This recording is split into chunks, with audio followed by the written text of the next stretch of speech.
doing a great job hosting. If anyone needs to go use the restroom, you can go, but I'm going to be real mad. Because you guys had a bunch of time to do that earlier. So hopefully everyone is feeling good and has an empty bladder, and cool. Alright guys, I am half Asian and half Hispanic. And it's, thank you. That's my dad, I think, hopefully. Yeah, I'm half Asian and half Hispanic, and it's really weird being like mixed or biracial or cute. You know, like whatever PC term you guys want to use. It's really weird because like strangers will come up to me and try to guess the races. They'd be like, "Hey man, are you half white and half whatever that little kid from Up was?"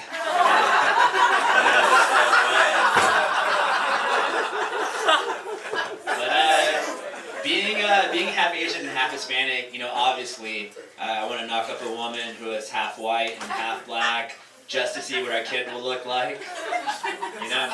Which isn't the best reason to have a kid, but it's not the worst. You know, there's way worse reasons to have kids.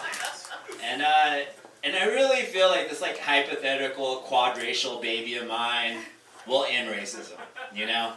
Like I think people will see it and they'll realize that if we all come together, then we can create something beautiful. And that's what I say to women at bars who look like Halle Berry or say Mariah Carey. And I guess they're just okay with racism is what I say when they walk away.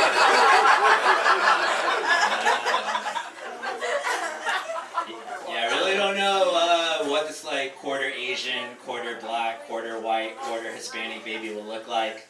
I just know that it'll be the new face of a post-racial America. Unless it's real ugly. They should just focus on its schoolwork so mom and dad could try again.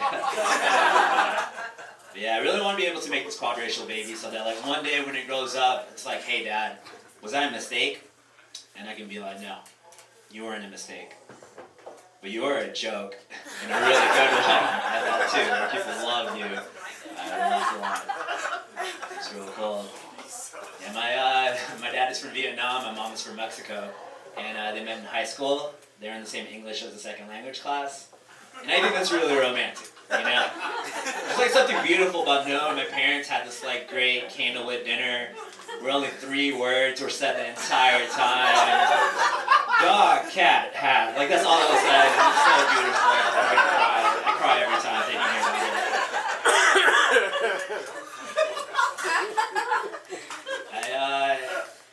Even though like I'm biracial, I get stereotyped as Asian a lot, like almost all the time. I guess I look more Asian. I don't know. What do you think? Just real quick, no hesitation. I'm very confident. Just real, yeah. I had a show last night ask like someone that question, and they were like, "Yeah, you look half Asian and half Vietnamese," and I was like, "What?" But yeah, I guess I do look more Asian, and I realized this at a young age. Like when I was a kid, like other kids would cheat off me in math class just because I looked like the kids who are actually good at math, you know? Which I think is pretty messed up, you know? That's like me assuming every white person I see is an expert when it comes to operating carnival rides, you know? Why would I do that? So I don't do that. But I'm really disappointed in these kids. I think that's messed up. They were so lazy, you know, with their cheating and their stereotyping, and then not thanking me for the C- we made in algebra that year. Like I didn't even get a thumbs up, which I would have totally been okay with, because you know I think a thumbs up is just the barely passing of thank yous, you know. So that would have been real fair. Okay, cool. I think that. It probably would have not gone as well if someone was coming in through the door. Like we're gonna be honest. Cool. All right, guys. I have low testosterone. I'm probably the only person here. Yeah, no, this is like a real high testosterone room right now. Like everyone has like beers. I've been growing this out for like 12 years now. But yeah, I have low testosterone, and I put that on my Tinder bio. Just 5'6", low testosterone, but not ugly. You know. This is a high testosterone guy right here. Real confident when you walk in the door. But I've been getting testosterone treatment recently, and it's real cool. Like I really do love it a lot. Like I get 2 testosterone shots a month, and after I get my testosterone shot, I feel so much stronger. I feel more confident. I feel like a superhero. Like I could walk out of my doctor's office after I got my testosterone shot, and I could see someone getting mugged, and instead of running away like normal, I would run away even faster. That's really great.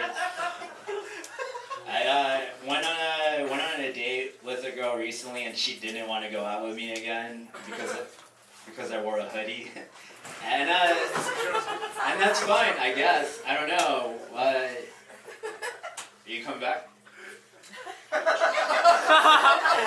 Yeah. I was like, are you coming back? And he's leaving now. I was like, are you coming back? He's like, do you want me to come back? I was like, yeah. And then he just laughed and then just left. I don't think he's gonna come back. Okay, cool. I'm real hurt right now, guys. What was I talking about? Oh, went on a date with a girl. She didn't want to go out with me again because I wore a hoodie, and I think that's fine. You know, they should just into guys who like wear like suits and ties and maybe a little makeup.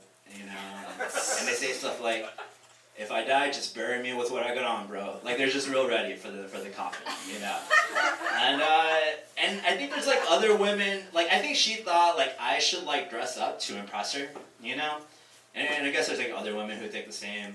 And that's why on the next date I go on, I'm gonna wear my brand new Adidas tracksuit, and if they don't like it, just gonna jog back home. No sorry.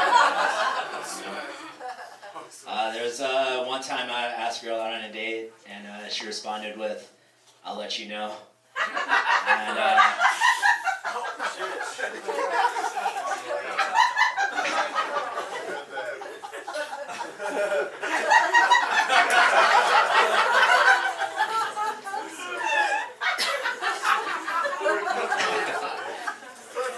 like, how funny would it be if like she was the girl?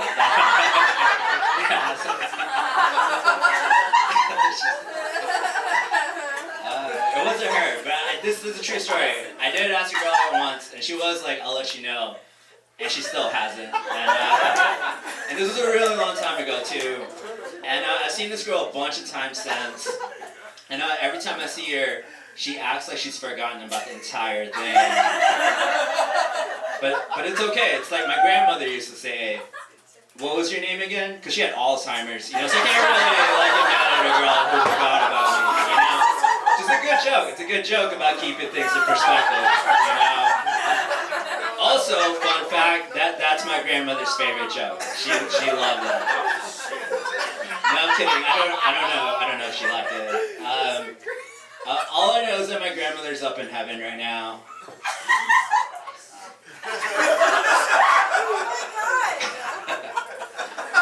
Hey, you know what? This has been a pretty fun show. But if we were all having as much fun as her right now, it would be way more fun.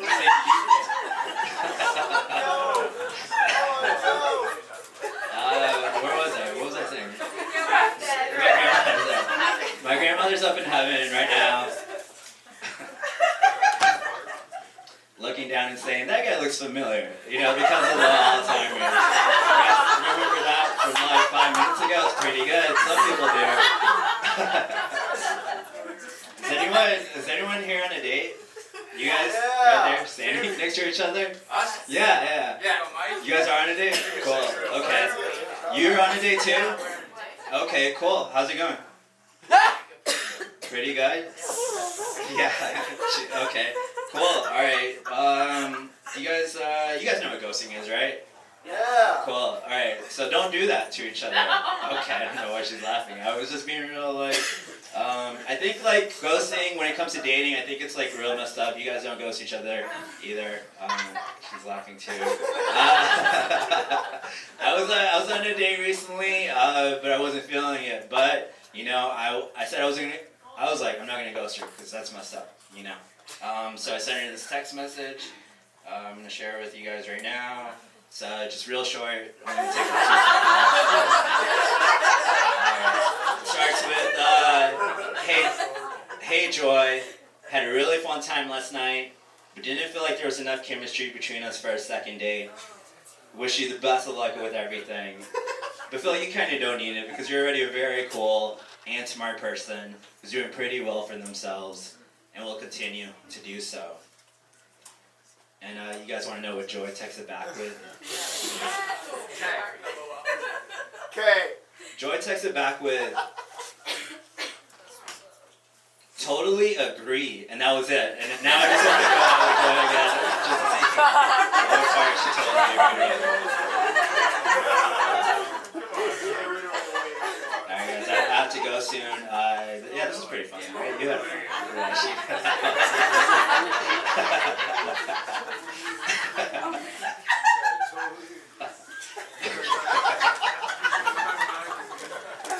Are you like hiring her?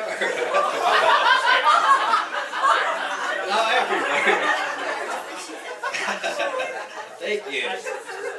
One person thinks I'm funny. Thank you so much. I appreciate that. Alright guys, I do have to go soon. Along with this, I smoked crack once and it was just okay. Normally people are pretty surprised when I tell them I smoked crack once. And seeing people be surprised I smoked crack actually gets me way more high than the one time I smoked crack. And people are also surprised to find out that I'm 36. Wow. Yeah. And sometimes people will be like, hey Jerry, how do you look so young? And I tell them, I think it's because I smoked crack once. Like that's what not anymore. But the only reason why I smoked crack once was because in that moment it was easier to smoke crack than to just say no, you know? It was like I had an angel on one shoulder, and then on the other shoulder, I had another angel that just wanted the shift to be over for the day. He was like, hey man, can you just smoke that crack rock so we can all go home? And I was like, cool, yeah, that's what I did. So clearly I'm not a big fan of the Just Say No to Drugs campaign. Yeah, I think as a slogan, just say no, I think it's kind of mean, you know? Because at least in my experience, every time I've been offered drugs, that person was just being nice, you know? Like if Miss Brown, my kindergarten teacher, went to the same parties I went to as a teenager, she would have been so proud of all the sharing that was going on at these parties. And she should be. She was an amazing teacher. Alright guys, you guys are amazing too. Thank you so much.